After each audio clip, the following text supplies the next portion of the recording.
Sa patuloy na pagkilala sa kontribusyon ng mga magsasaka at mangingisda ng Autonomous Region in Muslim Mindanao, muling ipinagdiwang ng Department of Agriculture and Fisheries o DAFARM ang ika-11 taon na Armed Farmers and Fisher Folks Achievement and Recognition Week nitong 20 hanggang 23 ng Mayo taong kasalukuyan.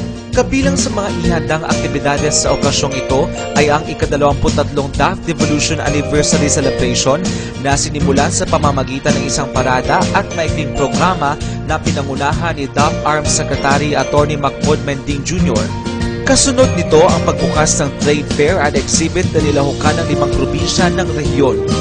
Isa sa pinakatampok sa nasabing pagdiriwang ay ang kauna-unahang Armed Organic Agriculture Summit na dinaluhan ng mahigit 400 mga individual na magsasaka ng rehiyon.